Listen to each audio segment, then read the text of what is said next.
Assalamualaikum warahmatullahi wabarakatuh. I am your chemistry lecturer and chemistry expert Hamza Khan. I hope that all of you are quite well. Today our topic is lipids. Lipids macromolecule से belong करते हैं और इसको हम deal करते हैं biochemistry के अंदर। इसमें इसके हम टाइप्स एग्जाम देखेंगे, सोर्सेज ये कहाँ से हासिल करते हैं वो देखेंगे, स्ट्रक्चर किस चीज़ से मिलकर बना है वो देखेंगे, यूज इसके इस्तेमालात को देखेंगे इस लेक्चर के अंदर। सबसे पहले हमारे पास है व्हाट आर लिपिड्स। लिपिड्स क्या है, जैसे मैंने आपको बताया ये मैक्रोमॉलिक्यूल हैं, बायोकेमिस्ट्री के अंदर डील करते हैं। हेटेरोजेनियस ग्रुप ऑफ कंपाउंड है, यानी कि इसमें काफ़ी सारी चीज़ें आ जाती हैं, स्टीरॉइड्स आ जाते हैं, हार्मोन्स आ जाते हैं, कोलेस्ट्रॉल आ जाते हैं, तो इसमें काफ़ी सारी चीज़ें हेटेरोजेनियस आ जाती हैं, डिफरेंट चीज़ें आ जाती हैं। दे आर मैक्रोमॉलिक्यूल, यानी कि बड़े बड़े मॉलिक्यूल्स हैं। और इसकी एग्जाम्पल है फैट्स एंड ऑयल्स। फैट जो है सैचुरेटेड है, यानी सिंगल बॉन्ड होगा कार्बन कार्बन के दरमियान, जबकि ऑयल्स में अनसैचुरेशन है, यानी कि डबल बॉन्ड आ जाएगा, ट्रिपल बॉन्ड आ जाएगा। और फैट सॉलिड होते हैं रूम टेम्परेचर पे, जबकि ऑयल जो है वो लिक्विड फॉर्म में पाए जाते हैं।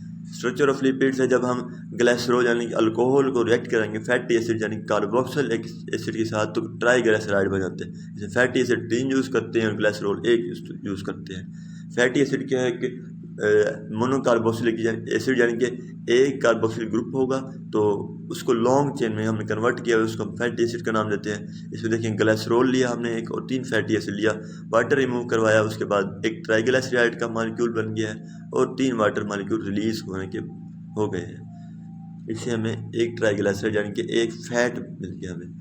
सोर्सेज ऑफ लिपिड्स हमें कहाँ से लिपिड मिलते हैं। सबसे पहले हम एनिमल की बात करेंगे, एनिमल के एडिपोज टिश्यू में लिपिड्स पाया जाता है। जबकि उसके बाद प्लांट्स की बात करेंगे, प्लांट के सीड जैसे कोकोनट ऑयल हो गया, इस तरह सनफ्लावर ऑयल हो गया, तो उसमें बीज में क्या पाया जाता है, लिपिड पाया जाता है। नट्स में पाया जाता है, मिल्क में लिपिड पाया जाता है, जैसे हम मिल्क से बटर बनाते हैं, मक्खन बनाते हैं, उसके अलावा मक्खन को भी हम कन्वर्ट कर देते हैं घी में, ऑयल में, तो उसको हम मिल्क से हासिल कर सकते हैं। सलमान और वेल मछलियों के नाम है, इससे हम लिपिड्स इस्तेमाल करते हैं।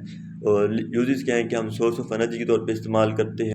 उसके बाद इसके इंसुलेटिंग इफ़ेक्ट्स हैं, यानी कि ये इलेक्ट्रिक करंट को अपने अंदर से नहीं गुजरने देते, जिसकी वजह से हमें शॉक से बचा लेते हैं, और ये प्रोटोप्लाज्म के अंदर पाए जाते हैं।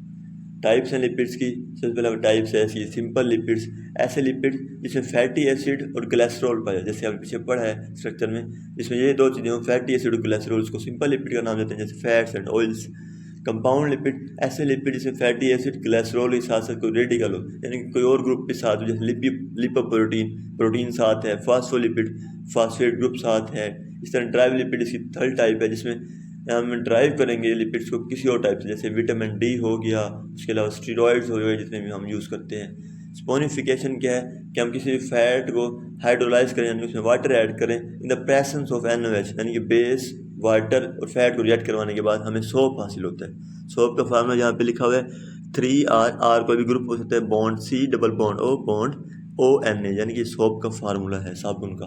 हाइड्रोजनेशन क्या है कि हम ऑयल जो है वो अनसैचुरेटेड है, उसमें अगर हम हाइड्रोजन ऐड करें तो फैट बन जाएगा, सैचुरेटेड बन जाएगा, इसको हाइड्रोजनेशन का नाम देते हैं। इसी प्रैक्टिकल एप्लीकेशन इंडस्ट्री में यूज़ करते हैं, वेजिटेबल ऑयल से वेजिटेबल घी बनाने में इस्तेमाल, जैसे हम सुल्तान घी बनाएं, एशिया घी बनाएं, तो वो इस पर अमल करता है। स्पोनिफिकेशन नंबर क्या है कि हमें कितने नंबर ऑफ मिलीग्राम चाहिए NaOH के किसी भी 1 ग्राम फैट को स्पोनिफाई करने, यानी उससे साबुन बनाने के लिए, उससे सोप बनाने के लिए कितने हमें चाहिए।